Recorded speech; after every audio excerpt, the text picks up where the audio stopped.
Namo Buddhaya. Welcome and welcome back to another video. If there is one thing in common in this world that all living beings search for, that is the happiness. We all like to be happy. We all seek happiness in this world. If I ask from you, would you like to be happy in your life? What will be your answer? You will say, of course, I want to be happy in my life. I want this peaceful state. I need to be in that. That is your answer. That is the answer of all living beings. Buddha says that all living beings likes to be happy and they seek the happiness. If you really think about our life, we are in a never-ending journey of pursuing happiness. Let me tell that again. We are in a never-ending journey of pursuing happiness. That means we are pursuing happiness, we are chasing and we are seeking for happiness, but yet we have not found it. So, what is the reason for this not finding happiness? Why we don't find happiness in our life? We are seeking it, we are finding for it, but we don't find it. What is the reason?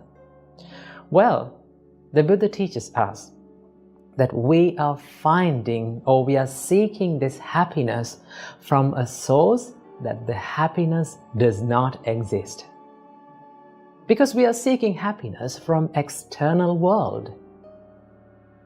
We are seeking happiness from these materialistic things.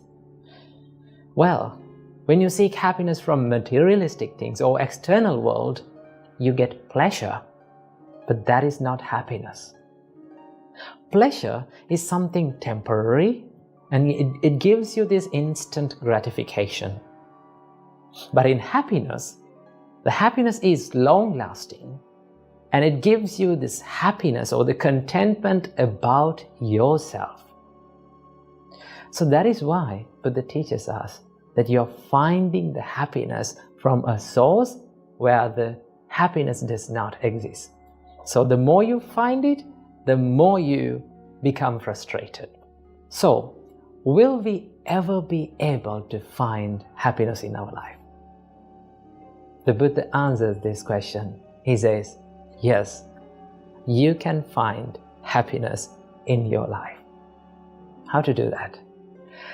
If you look closely to the first and the second verses of Dhammapada, Buddha says, if one with an impure mind speaks or acts, the suffering will follow him like a cart wheel following the ox. If with an impure mind one speaks or acts, the suffering will follow him. And in the next verse, Buddha says, if with a pure mind one speaks or acts, the happiness will follow him like a shadow following a man. So that means the happiness and the sadness entirely depends on the purity and the impurity of our mind. When our mind is pure, we can find the happiness. So, how can we find or how can we gain this purity in our mind in order to find the happiness? Well, Buddha teaches us there are a lot of things that you can do to make your mind pure. So today, I'm going to share with you a few things that can give you the happiness in your life, that you can find the happiness in your life. First thing, accepting the reality of life will give you the happiness. You know, life is full of ups and downs. Sometimes you have good days, sometimes we have bad days, sometimes we have beautiful memories, sometimes we also have miserable memories. So life is not something that is going equally every day.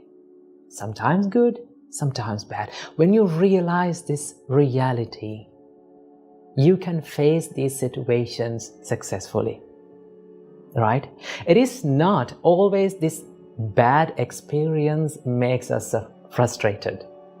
It is our reaction towards this bad experience makes us frustrated. Whenever you get a bad experience or a bad day or a bad situation, tough situation, difficult situation, you have two choices. Either you can focus on the pain and feel miserable about that situation, or you can focus on the lesson that bad situation teaches us and learn from it and start growing your life. So, if you accept the reality of life, it is not temporary. Sometimes the people around us are not in our control. We cannot control their reactions. We cannot control their opinions. So when you realize these situations, you can face those situations successfully. That is one thing, accepting reality of the life. Number 2, Buddha said, be generous. Practicing generosity is a major practice in Buddhism. Well, in Buddhism, the generosity is known as dana. In dana, Buddha says that you have to give without any expectations. We have to give and we have to dedicate towards others without expecting anything in return. That is one thing that we have to practice. Most of the time, we like to hold on to things or gather the things towards us. That is what people think. When you gather more, when you collect more things, you will get rich and you will gain happiness. But that does not give you the happiness. It will give you the pleasure, but it is temporary. So what we have to do, Buddha says, be generous, give, help others, dedicate a part of your life on behalf of others. When you do that, when you become more generous, let's say like this, you gave some foods to a poor person, let's say like that. When you see that person is having those foods and overcoming his hunger and making his life much better, you can be happy by seeing that. When you become happy like that, you feel happy about yourself, right? Nothing can give you that happiness. Like by eating a good food, by dressing a nice dress, you cannot gain that happiness. You don't feel happy about yourself, right?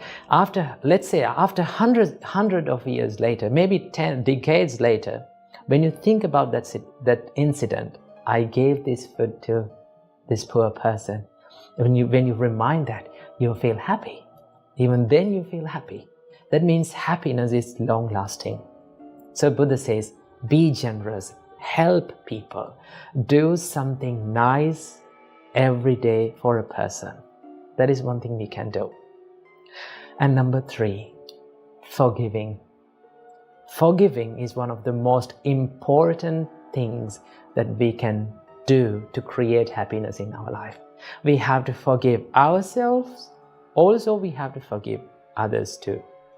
Because forgiving, when you forgive, it doesn't mean that you are saying okay to others' mistakes. It's okay. No, you're not saying like that. When you forgive, you make your heart free. So when you forgive, it's not for that person, it is for you. And also we have to forgive for ourselves. There are so many mistakes that we all have done in the past. If you hold on to past, and if you make this present moment miserable, that will not give you the happiness. So what do we have to do?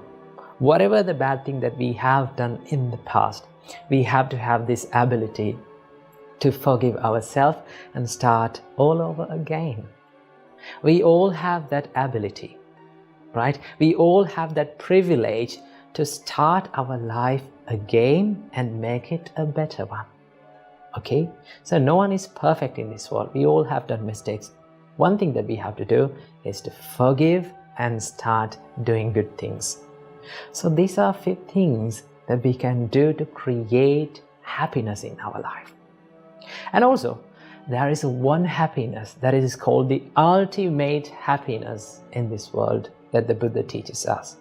That is called Nibbana or Nirvana. That is the enlightenment. When you realize about the reality of this life, and when you remove this desire or the craving that arises within your mind, then Buddha says that is the ultimate happiness. Simply, the Nibbana means Ragakkayo, Dosakkayo, Mohakkayo, Nibbana.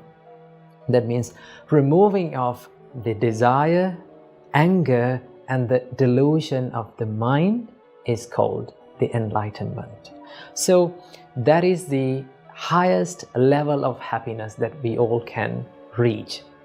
So when you practice these practices, right, when you engage yourself in wholesome state, that will create you the happiness in the life. So practice these things and make your life a happier one. Namo Buddhaya.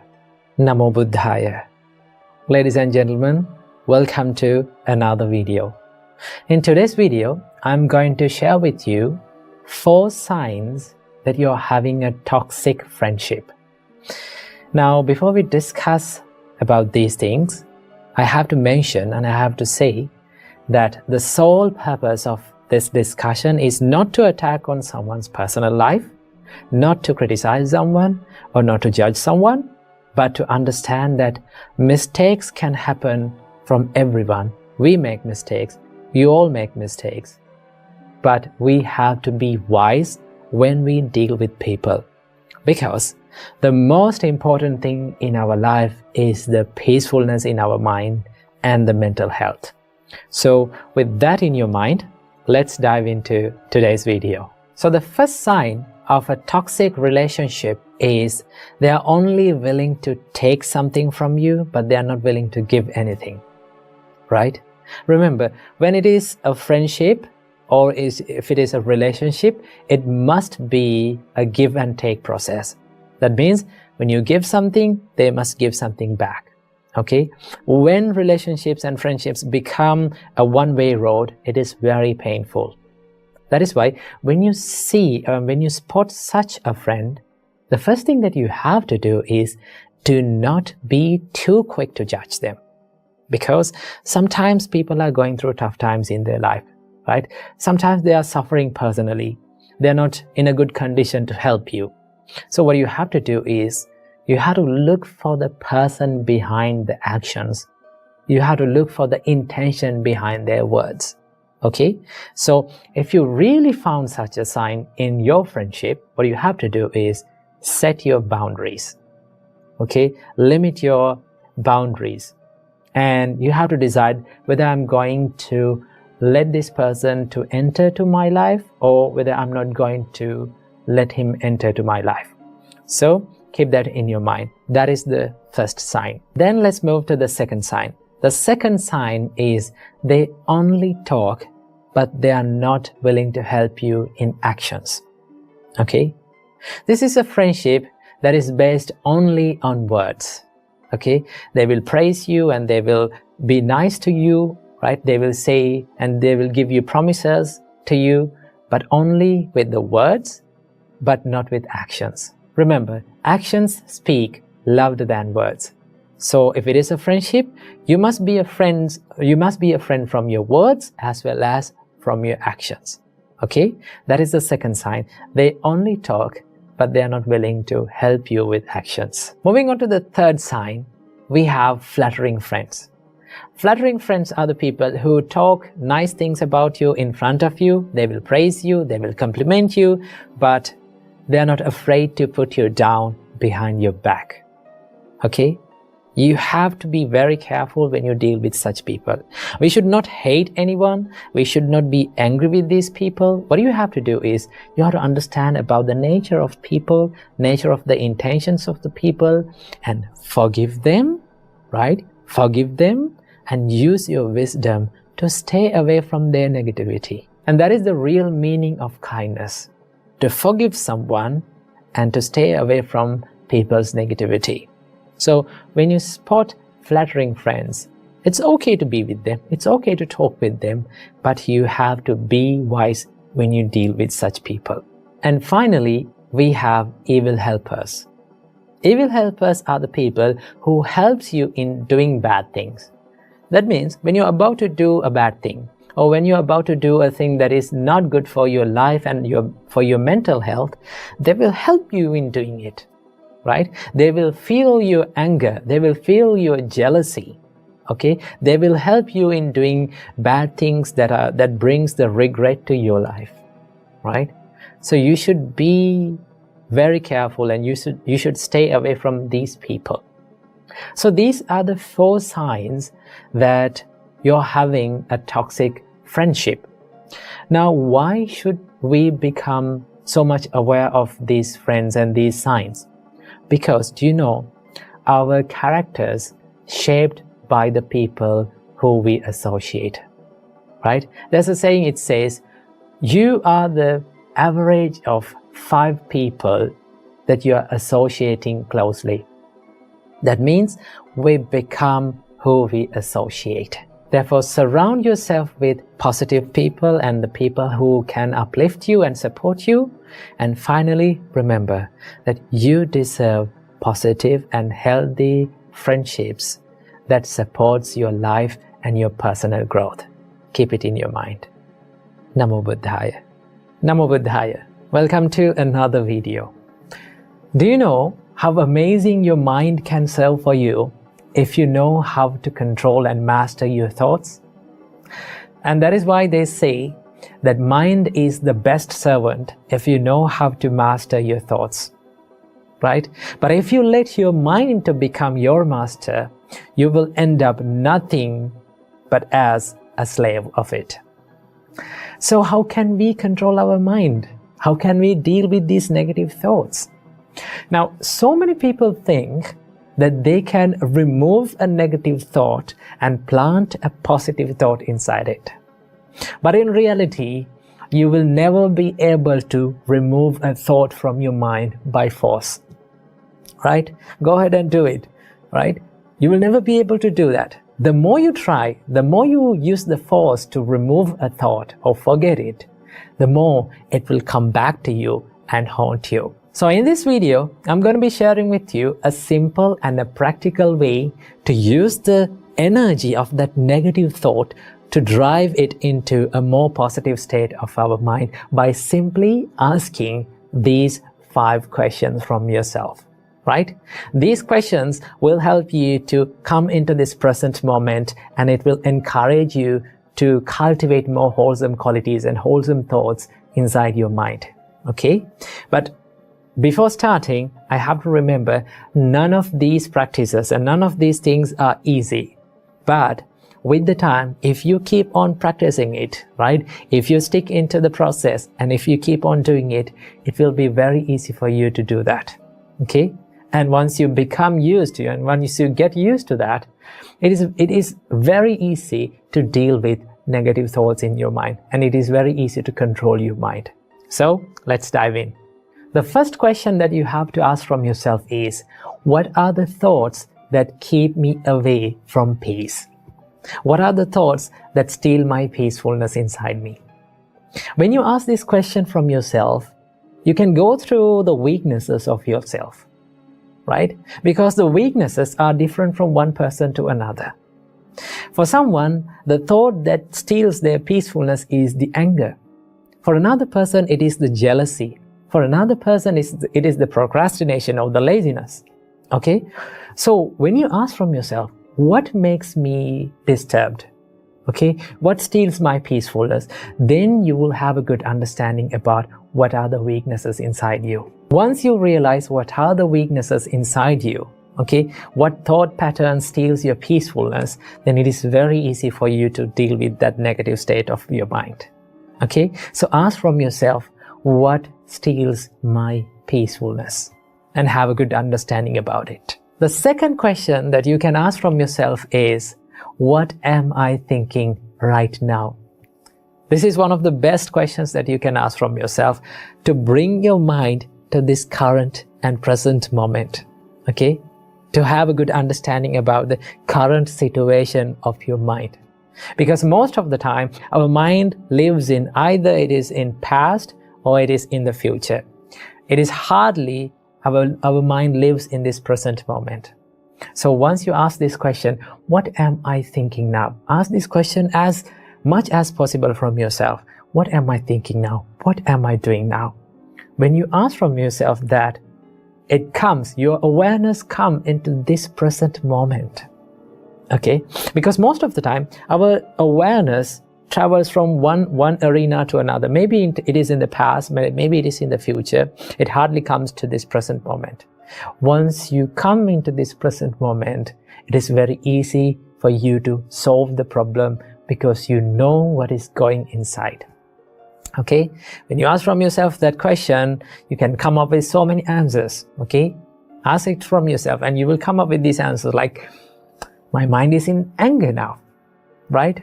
I'm at stress now. I'm in a problem. I'm thinking about something. I'm worrying about something. Okay? Once you identify that, right? Once you catch your thought, it is very easy to deal with it. Now you came to this present moment and you identify the thought. Now you have to ask the third question. The third question is this thought pattern helpful for me? Right? When you ask this question from yourself, you dive into that problem and you started to think the downside of that negative state. For an example, if you're in anger, if you ask from yourself, is this anger really gonna help me? Is it going to help me? Then you will come up with the answer, no, it is not going to help me. It only hurts me and the other person, right? It will lead to many problems. When you ask that question from yourself, it gives you the chance to think about the disadvantages and the downside of your thought patterns. The more you realize the disadvantages of your thought patterns, it is very easy to stay out of it because you know that it is going to hurt. Because most of the time, we do things and we think without realizing and without thinking about the disadvantages of it. And that is why it is the best thing to ask from yourself that, is it really going to help me? Now you identified your state of your mind. Now you came to this present moment. Now you know that it is not going to help you. As the next question, now you can ask from yourself, what is the best thing to do instead of staying in this negative state, right? For an example, if you're in anger, ask from yourself, what is the best thing to do instead of staying in anger? Now, what should I do now? Then you will come up with the answer that I should forgive people. I should let go of this anger. You know, if I need to be at peace, right? If I need to find the peacefulness inside my mind, then I need to let go of this anger. Okay? I need to remove it. Now you come up with a solution. Now the best part is, the most amazing thing is, every one of us know what is good and bad. We know what to do and what not to do. Okay? Now for an example, let's say, now we know that too much sugar is bad for our health. But what we do, when we are going to make a teacup, we just pour some extra sugar into it. We put some extra sugar into it. We know it is bad, right? Without considering about it is bad, we do it. And that is why the correct thing that you can do is think about, what is the best thing that I can do now, right? Is it to forgive that people? Is it to let go of that jealousness? Is it to let go of that laziness and continue to work, right? When you think about that, you come up with a solution from yourself, okay? You find the solution through yourself. So ask this question from yourself, then what is the best thing that I can do to stay away from this negative state of my mind? Now you came up with a solution for your problem. Now what you have to do is to think about the benefits of cultivating this positive state of your mind. Okay? Try to think about the benefits of forgiving. Try to think about the benefits of staying away from jealousiness. Try to think about the staying away from laziness and getting to work. Okay? Once you do that, you will come up with the benefits of it. You will find the reward of it. The more you see the benefits of something, the more you will tend to be in that state. Okay? Because you know that you're going to get something good into your life. So try to ask from yourself, what are the benefits that I'm going to get by cultivating these wholesome thoughts? That is the fourth one. So now you ask all the questions from yourself, right? Now you know what to do and you know the benefits of it, right? Now there's only one thing that you have to do, and that is to take action. Go ahead and do it, right? Do the wholesome things and cultivate more wholesome qualities to your mind. But remember, none of these things are easy to our life, okay? It is very difficult. We have to try hard. We will fail when we are doing these things. But one thing that we have to do is we have to keep on doing it, whether we fail or not, okay? Once you do it continuously, okay? Once you maintain that consistency, you will be good at it. And it will be a part of your life, right? So that is how we deal with our mind. That is how we deal with the negative states of mind. So practice this and see it will work for you. Namo Buddhaya. Namo Buddhaya. No matter how good we are, no matter how talented we are, there are certain times in life we are going to make mistakes. We are going to mess things up in life. In such times, one of the most common things that we do is we hate ourselves. And this self-hatred can end up in serious situations like suicide.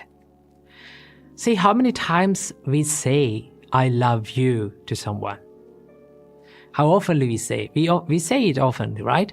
But how often we say, I love myself. I appreciate who I am. This is something that we don't do openly. See, in Buddhist practice, the first step of spreading love and kindness is to practice love and kindness or spread love and kindness to yourself. So the Buddha saw that without being filled with self-love and self-kindness, you cannot be kind to someone else. So that is why we have to learn how to be kind and how to love ourselves without hating ourselves.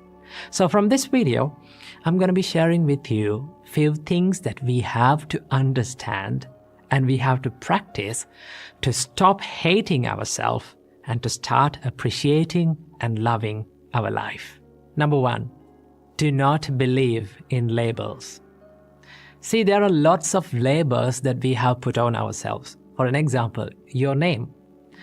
Your name is a label that was given by maybe your parents, and everyone started to call from that name, and it became your personality. It became who you are. Okay? Same like that, we are so good at labeling ourselves with our imperfections, with our mistakes, or with our incapabilities. But here's the thing, the more we label ourselves with our incapabilities, for an example, people say to themselves like, I am a person who is being angry all the time. Okay, I'm a person who has having a weak mindset. I'm a person who is lazy all the time. Okay, I don't have any friends. I'm not getting in with friends. Okay, I cannot be with these people. So the more you label like that yourself, it becomes your personality. And that is why we should not believe in the labels that we put on ourselves. Why? Because a label or your incapabilities or your weaknesses or your mistakes are just a thought pattern, and it is always can be changed.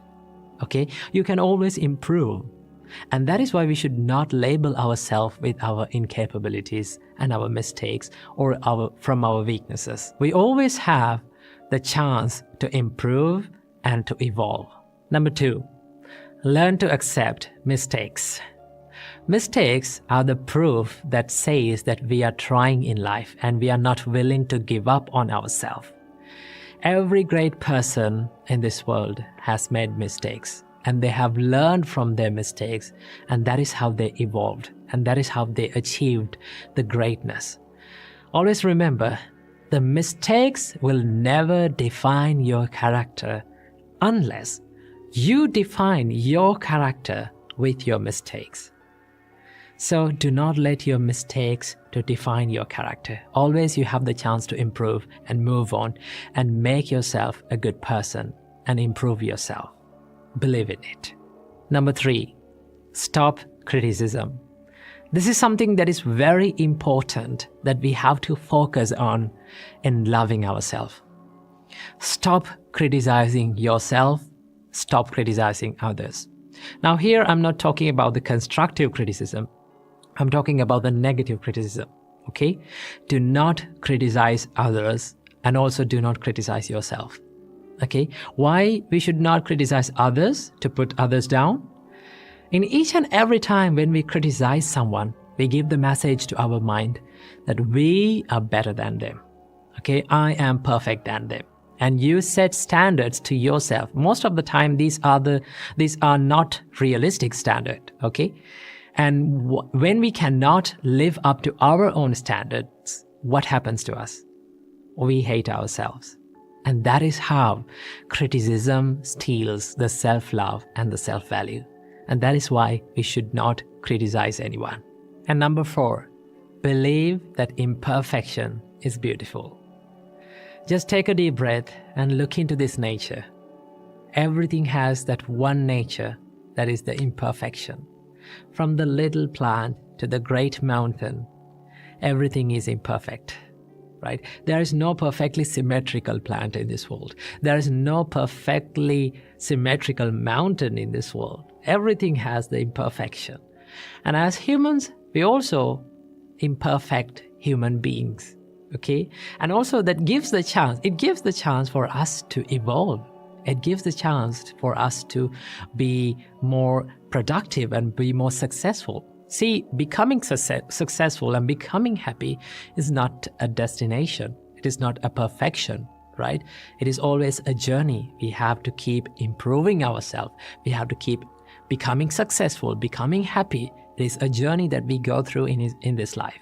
So when you accept the imperfections, no matter how good we are, no matter how talented we are, no matter how great we are, there will be always imperfections in life. When we accept it, we can focus our kindness and our love towards ourselves. And also, every single day, this is something that you can practice. When you wake up in the morning, just sit on the bed and think, no matter how imperfect I am, no matter what mistake that I do in my life, I'm not going to give up on myself, right? I keep improving myself. I keep making myself a good person, a happier person, and I will never let go of myself. This is not something that is called selfishness. Selfishness is expecting many unrealistic things from yourself. Right? And then when you're not up to your standards, you start to hate yourself. And that is why when you truly love yourself, truly love your imperfections, and truly love who you are and accept who you are, you get the chance to improve and you get the chance to evolve. And these are the things that we have to keep in mind in order to practice the self-love and improve the self-value.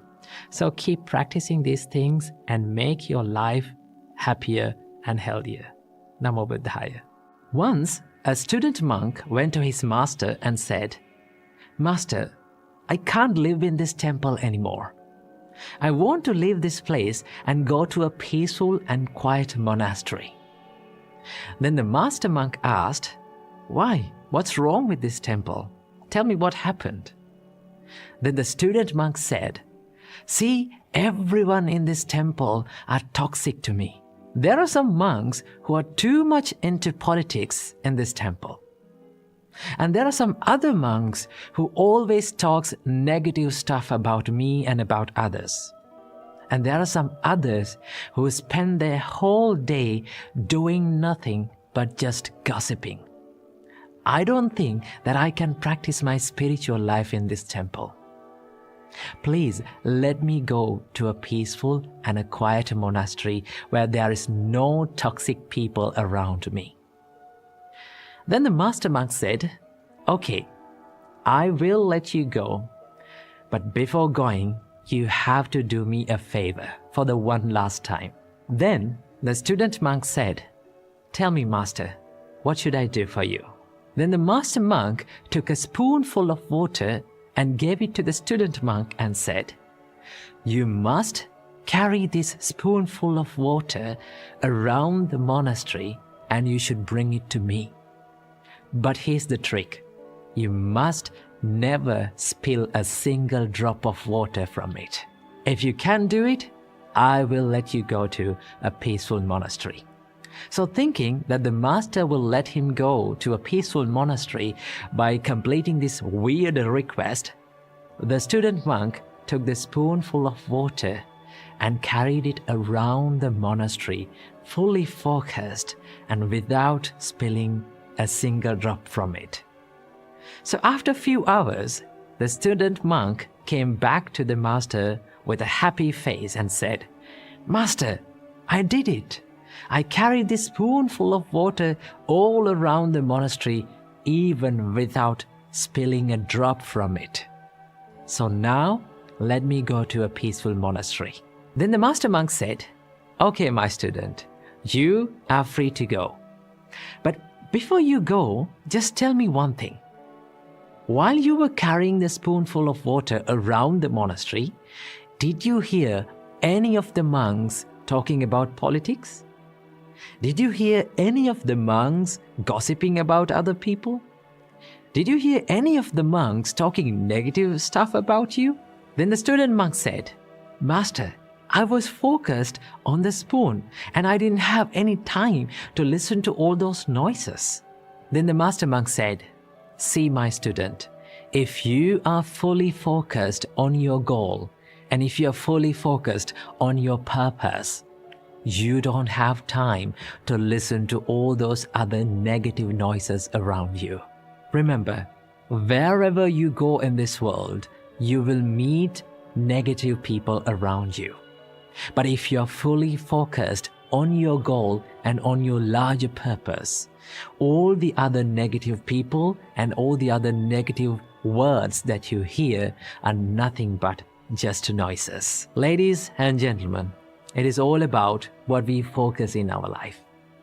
The more we focus on other people's behaviors, other people's words, other people's lives, there will be many toxic people around us. But if we are focused on ourselves, our goals, our purpose, all those negative stuff will become nothing but just a noise. See, it is easy to criticize other people. It is easy to see the dark side and the negative side of people. But it takes a heart of bravery and kindness to see the bright side of people. We all have imperfections in our life. We all make mistakes. We all make bad choices. And all those faults, imperfections are the things that makes us who we are. So when you work with people or when you are on social media, you will come across with people that you don't like. You will come across with ideas that you don't agree with. Remember, in all those times, you have the power to choose whether to react with negativity or to respond to them with positivity. Ladies and gentlemen, it is all about what you choose to do and what you focus in your life. So, focus on yourself and choose to respond to them with positivity. Now, Buddhaya, welcome and welcome back to another video. We've all heard these words more than 1,000,000 times in our life, and that is to let go of the attachments, and then we will be happy. But saying this is easy, but doing this practically, it is really, really difficult. So let's discuss about what it truly means to let go and let go of the attachments and how to approach it in the correct way. Oftenly, the common perspective of letting go of the attachment is that people think that we have to let go of the things that we are being attached to. That means attachment is occurred by these objects around us. So that to let go of the attachments, we have to let go of the things and then we will be happy. Now, I have heard that people say that, oh, even the Buddha said that let go of everything and then you will be happy. But Buddha never said to let go of the things or let go of the things that you are being attached to. And also, the Buddha never said that you have to be attached to the things around you. What Buddha said is that understand and realize that one day you have to let go of the things that are around you. And also one day you will have to be separated from the things and from the people that you love and like one day. And realize this and live with them. While living with them, you have to realize that one day this is the reality of my life, that I will have to be separated from them. These things are subjected to change. And that is the true understanding about letting go of the attachments. One of the misconceptions about attachment is that people think, oh, attachment is an object. So that to let go of the attachment, we have to let go of that object. But this is not correct, because if we have to let go of the attachment and if we have to let go of the things that we have been attached to, then we will never be able to let go of these attachments. Why? Because as human beings, when we come to this world, there are so many things that are around us. There are so many things that we use, right? So if we had to let go of the things, then we will never be able to do that. Because even the body that we use is an object.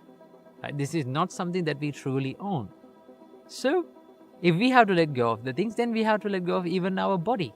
But we can't do that in reality. So that understand, the attachment is not an object. Attachment is more of a mind-related thing. Just look at these words from the Buddha. The Buddha said, "They are not sensual pleasures, the pretty things in the world. A person's sensual pleasure is lustful intention. The pretty things remain just as they are in the world, but the wise remove the desire for them." So what Buddha says is, just let the pretty things in the world stay in the same way, and you let go of the desire to wanting to them to be in the way that you want. Wanting things to be permanent is what we have to let go. How we should do that? We should understand that everything is subjected to change. Everything is subjected to impermanence, where we expect things to be permanent, and that is what makes us suffering. So then one can ask, if we let go of the desire, will we be able to enjoy the things? Now, here's the thing. The Buddhist understanding about desire is that it is the mental attachment and thinking that these are mine, these are myself, this is me. It's like dragging a cow from its rope around its neck. Like the cow pulls to his side and we pull to our side. And what happens to us is that our hands get hurt. The reason why our hands get hurt is not because the cow is pulling to his side. The reason why our hand gets hurt is we are gripping the rope so tightly, and we are not ready to let go. And at first, letting go of the rope seems scary. Why? Because we think that we might lose the cow. The cow might run away.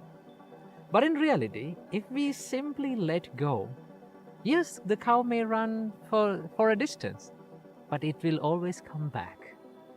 That's the nature. Even in the life, letting go of the attachments seems scary at first. But when we realize that in this life we have gained nothing and we have lost nothing, it is very, very easy to let go. The reality is that in life, we are not owners of anything. We came to this life owning nothing, and we are leaving this life owning nothing. So in this little time, we are just using these things around us. So we are not true owners, or we haven't gained anything. So if we haven't gained anything, what we have lost? So how can we train our minds to let go of the attachments? What we should practice?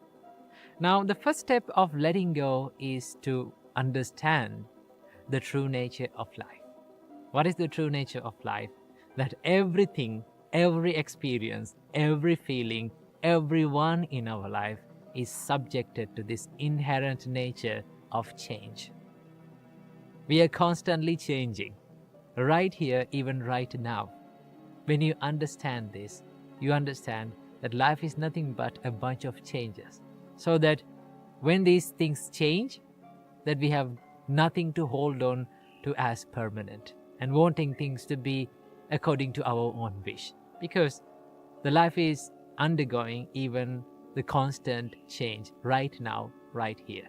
When you realize that no one, nothing, no feeling, no experience stays forever in life, or in other words, you cannot step into the same river twice, you realize that thinking about this life as permanent, wanting things to be permanent, is nothing but just an illusion of your mind.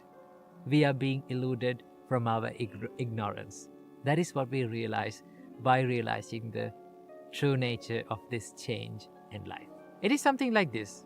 Imagine you are going to a magic show and watching the magic show. As long as you don't know how to do the magic, how the magic is done, then you get fooled by it. And as long as you get fooled by it, the magic is a magic for you. But what if we become friends with the magician and we learn how to do the magic? And then again you go to the same magic show and watch the magic show. Now the magic is no longer a magic for you. But still, you can watch the magic show, you can enjoy it, but you know how it happens. You know how it is done, so that you are not being fooled by anything. In the same way, when we realize that this illusion of our mind, that thinking about this permanent, thinking the life and experiences to be permanent is just an illusion of our mind, then you can enjoy the life, and also you can live life in a more wiser and a more experienced and a more matured way. So that is the way we understand about the attachment. This realization will make you more understanding about yourself and the world around you. And it will make you more easily enjoy this world in a more wiser and a more matured way. And also, by understanding about this constant change in your life, you let go of the attachment, you let go of this mind and the thought of wanting things to be permanent. And then the process of letting go will become much more easier. So understand that when we let go, we don't let go of the things. We let go of the mental and the emotional attachment towards things. We let go of that craving towards things, to wanting things to be permanent. And when you realize this, you can let go of this attachment and these expectations very easily. So that's a wrap for today's video. I hope you got some idea about attachment. So I wish you, may all of you be well and happy, and may all of you be happy forever.